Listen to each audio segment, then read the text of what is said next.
is more desirable than great riches. To be esteemed is better than silver or gold. My translation, better to have a good reputation among family and friends than to win the Powerball.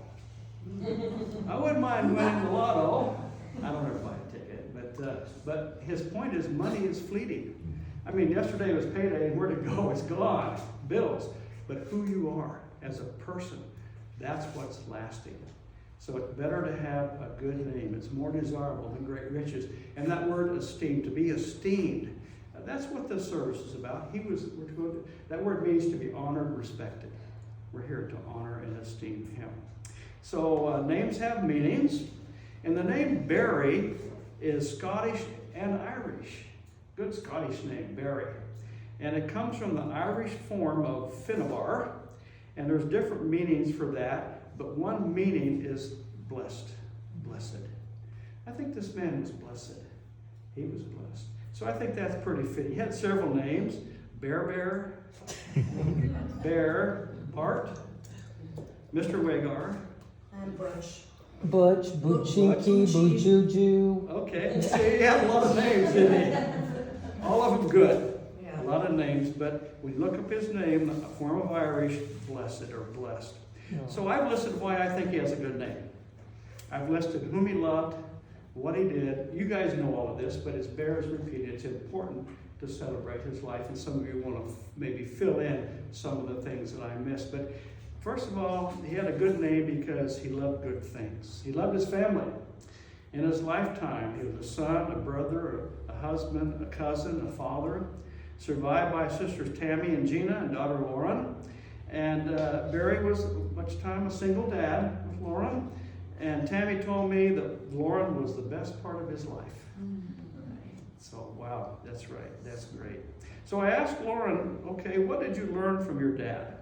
You know, our parents teach us things and leave influence on us for a lot of good reasons, values and all that. And she said, you know, there are a lot of things, but he stressed that I need to be thankful. Live a life of gratitude, and he made sure I had manners, and he ensured me to know God, encouraged me to know God. So those are good things that he stressed on you, Lauren. He loved family gatherings, and I heard that he really liked the 4th of July. So, I mean, it's nice to be together. Was he a pyro? Did he like Boy, in my neighborhood, unbelievable. Off till 2 a.m. Crazy. Anyway, loved his family, loved 4th of July, loved good name. Secondly, I have 4 F's. Family. The second F is friends. As we all do, God puts people in our lives. We have family, we have friends. We can't go through life alone. We need each other. And so friends are helpful. Friends from church, friends from way back in school days, growing up. I heard about some friends, Alan and Adam. And I heard from the Bible study, Pam. And so I'm reluctant to name names because you miss people, but there are some friends that he loved. And people from his long-term care facility, I'm sure he influenced many there too. Kind of a bright light and kind of a good influence. So family and friends are important in his life. He is esteemed because he loved family and friends. The third F, what do you guys think the third F is? Family, friends, faith. There you go. You're ahead of me. Faith, a man of faith. Faith in the Lord. I heard that he was in love with Jesus. I like that.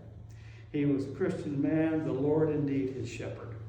He read his Bible all the way through a couple of times, studied his Bible, led a Bible study group at the facility on Sundays, even wanted to take Bible courses online to become a pastor. That's a lot of work. Been there, done that, I tell you. And but he, the Lord, his shepherd, at one time attended Champions Church, and he would tell family and friends, "You need to read your Bible." So that's good advice. Family, friends, faith, as we honor and celebrate his life, and then his work. I saw a couple photos there. He worked for Washington State Ferry system for 25 years, and that's a really important job.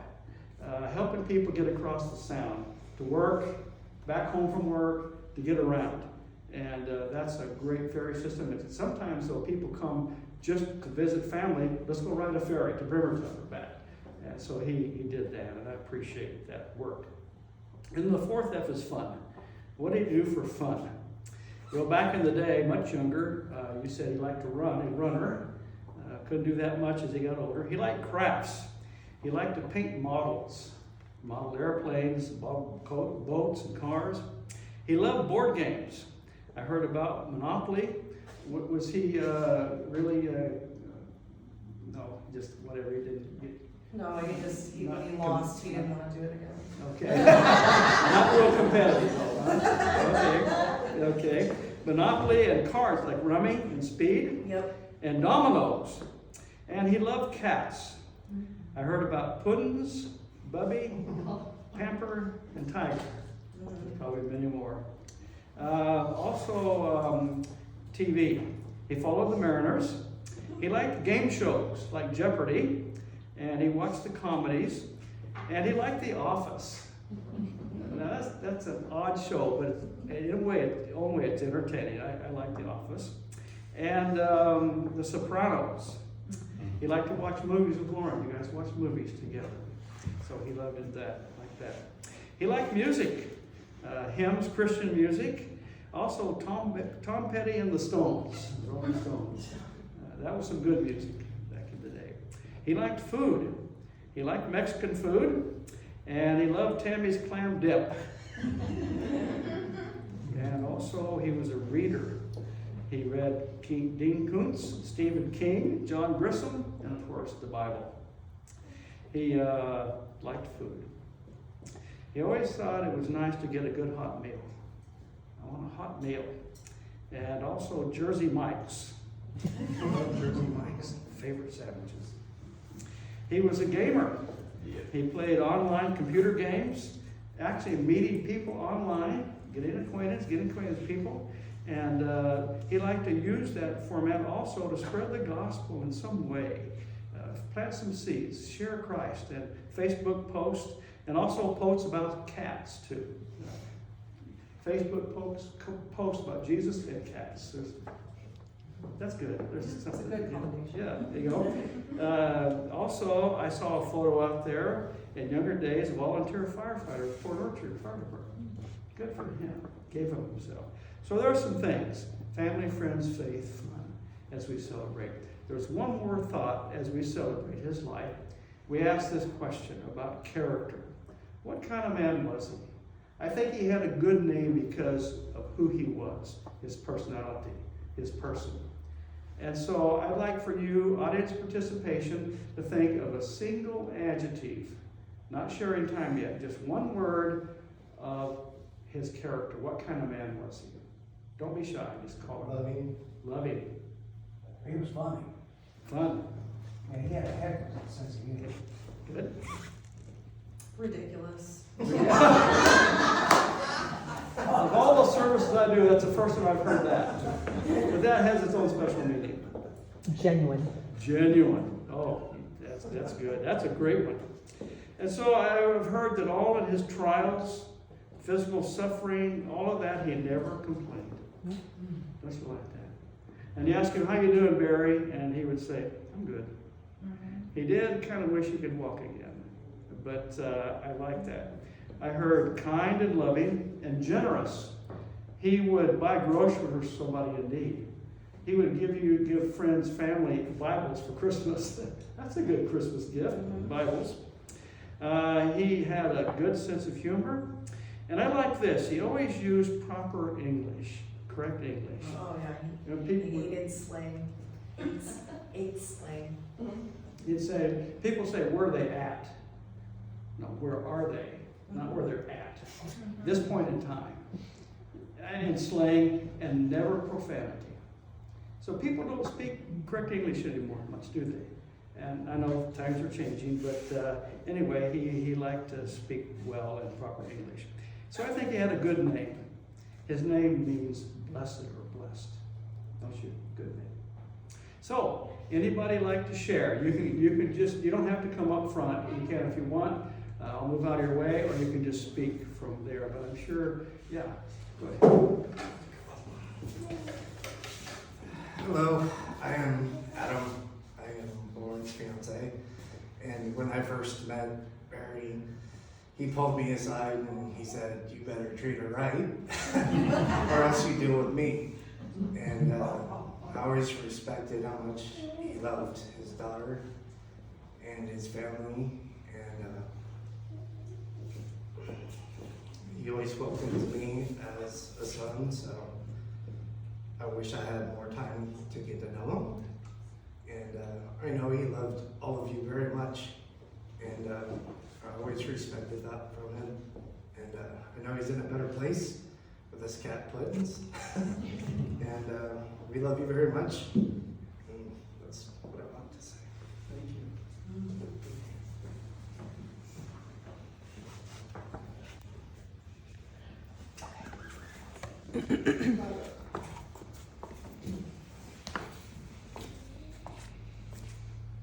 I think you all know who I am. I'm his sister. Yeah. So Barry and I, growing up, hated each other.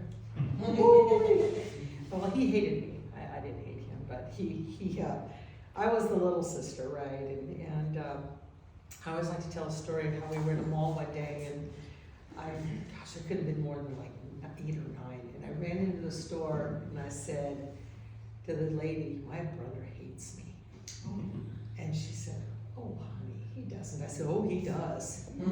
And she said, "Well, I'll tell you what."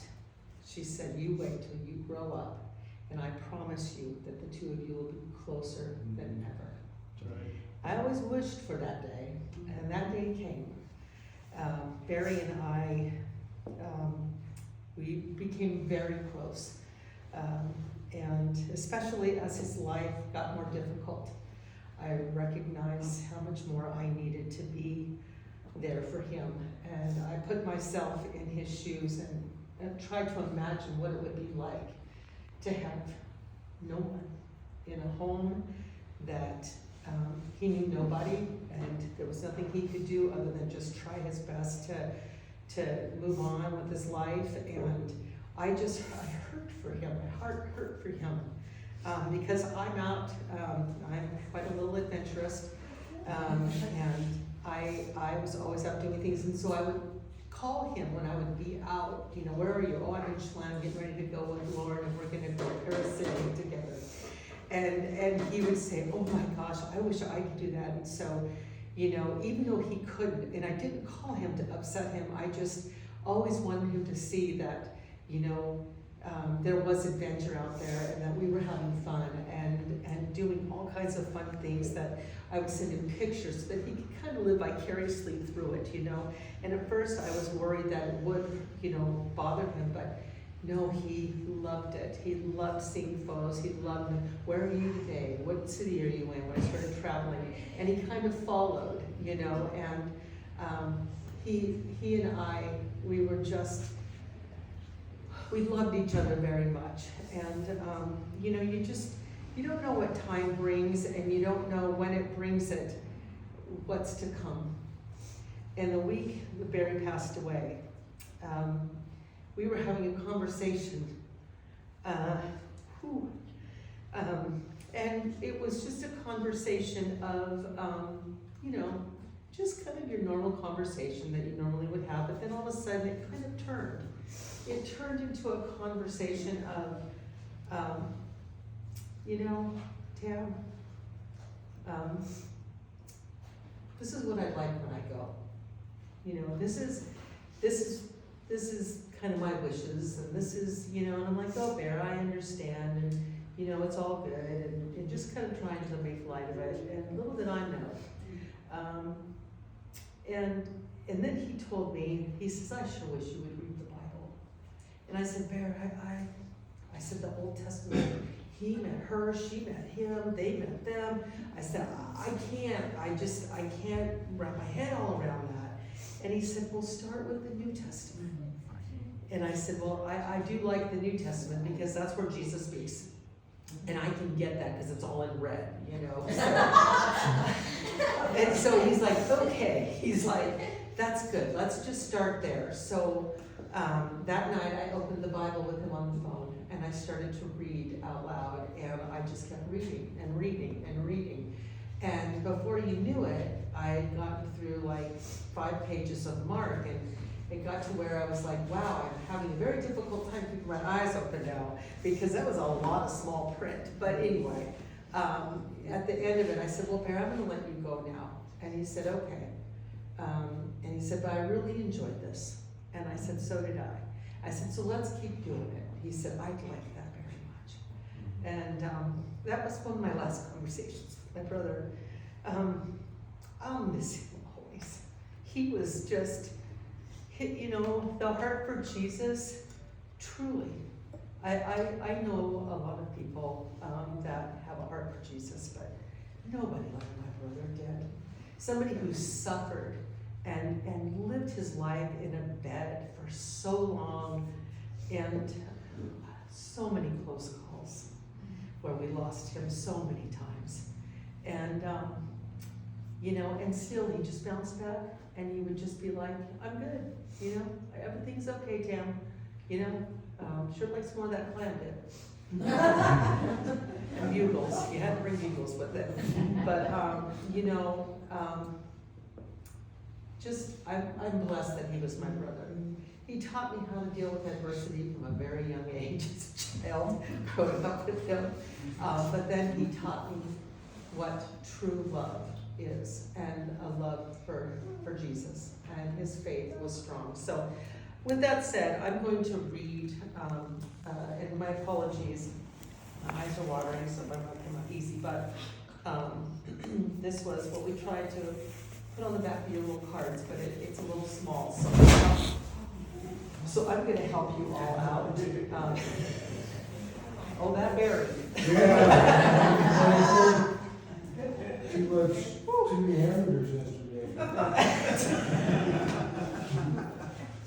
Oh, you're funny. Okay, so. All good? That's okay, no worries at all. It's a typical Weger funeral. That was Barry doing that. Yeah, okay, so, when tomorrow starts without me, and I'm not here to see, if the sun should rise and find your eyes filled with tears for me, I wish so much you wouldn't cry the way you did today, while thinking of the many things I didn't get to say. Or we didn't get to say. Oh, yeah, sorry.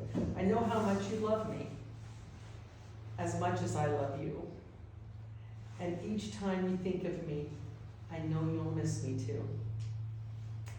Then, when tomorrow starts without me, don't think we're far apart.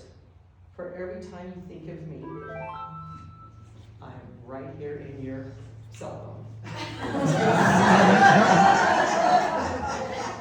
Heart. There you go. Thanks, you guys. Thanks for being here.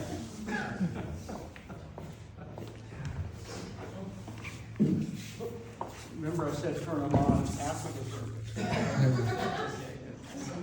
So, you know, when we celebrate a life, there may be laughter, there may be tears. Both are okay. Anybody else like to speak? Lori.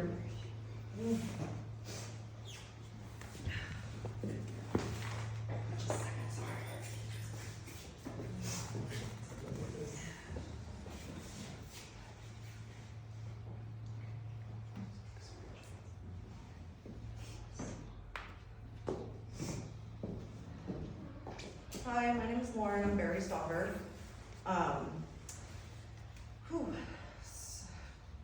So I do want to share a moment where there was a time when I was living with my dad. I was having really bad problems with seizures. And when I had a seizure, it was late at night, and my dad saved my life. So I will always just remember him, and I felt a presence. It wasn't even like, it was more spiritual, saying, Lauren, wake up. And when I woke up from that, I saw a light. It was just not going towards light, but just like a being presence. So that being said, not too far after, when his health started declining, I saved his life by taking him to the hospital. And then we just, from there, we were just there for each other. He was always here to guide me, give me advice, even advice I didn't always want to hear. But now, you know, I take that with take it with me forever. He taught me a lot of things, and I will miss him dearly. Sorry, I want to read a poem that I wrote for him. So I said, "Dear Dad, have I ever told you how much you mean to me? You have been such a good father to me. I will try not to weep from all the memories that are so deep. God is telling me to let it all out, to forgive and forget about all that I could have done, to tell you one last time everything will be okay, and even to my dismay, that I can no longer be with you. I know you'll always be here to kindle my heart. I already hear Grandma saying I love you, Bart. I know we'll meet again soon in the paradise above the stars and the moon. So close your eyes to start your new beginning and spread your wings. Our memories will never die. Spread your wings and fly. Our memories will never die." That's beautiful. Thank you, Heather. Lauren. Anybody else like to speak? Okay.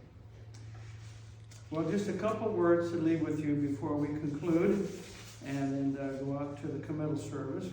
I hope these two words are helpful to you. The first word is rest. God gives rest at the end of the way. We experience trials in life, trials and triumphs, evil enemies and death. We all experience that. And as we live our life, we have those events. Barry suffered from diabetes, eventually kidney failure. 2015 started to decline as an amputee, and it was kind of sudden. You weren't unexpected. He was just talking to him, you said the other day. So, but you did your best for him, I know. Best medical care, did all you could, but it was time for him to go. And now there's rest. You know, death is not a grim monster for those who believe. It symbolizes rest from cares and trials and pains of life. And so it could be a relief and no more pain, no more struggles. Psalm 62, the writer says, "My soul finds rest in God alone." And I really like Revelation 14:13, where John writes, "Blessed," and his name means blessed, right? Blessed. "Blessed are those who die in the Lord. Yes," says the Spirit, "they will rest from their labor, and their deeds will follow." So rest is a blessing. It really is. Then the last word is remembrances, memories. You'll always share memories, share stories, share Barry stories, how he influenced your life, how you loved him and how he loved you. And I think in many ways he did for many, many lives. And so you'll remember things about him. You'll tell stories. And memories are powerful. Someone once said, "Death leaves heartache no one can heal, but love leaves memories no one can steal." So you have your memories. And as you go about your life, you'll remember things about him. And those who have passed on leave us sort of a heritage. I've got a heritage from my folks of values of God and different things. Heather, he's left you a heritage of manners, of a lot of values that he taught you. That's a heritage. There's another kind of heritage, a heritage of memories. And I like this little poem by Mary E. Richardson, who says that as we go about our everyday lives, we see things, hear things, even smell things or experience things that remind us of our loved ones who have died. And it could have been 20, 30, 40 years ago that one we love died, but there's still periodically these things that bring reminders. That's a heritage. He calls a heritage of memories. And so here's what she writes. They are not dead who leave us this great heritage of remembered joy. They still live in our hearts, in the happiness we knew, in the dreams we shared. Oh, they still breathe in the lingering fragrance wind blown from their favorite flowers. And they still smile in moonlight silver and laugh in sunlight sparkling gold. They still move in the memories of, in the waving of tossing branches and the dance of waving grasses.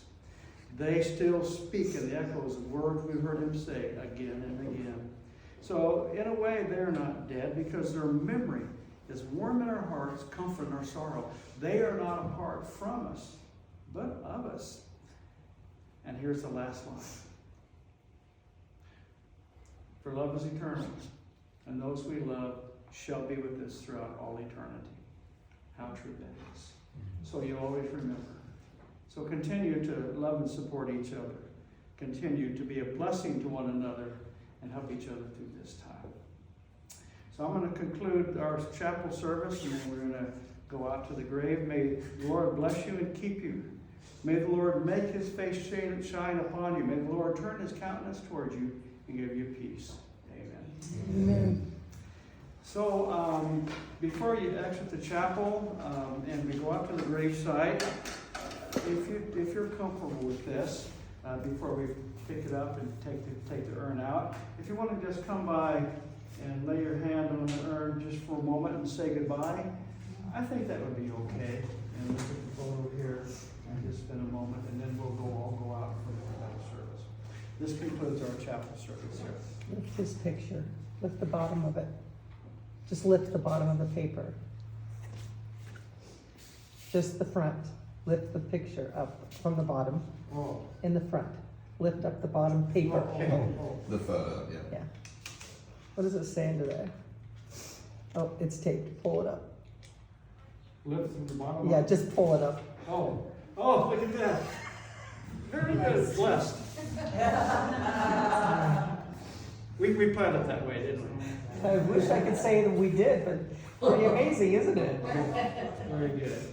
Okay, and when you're comfortable, just come forward, maybe say goodbye. If not, just wait out there, and then we'll go out to the gravesite.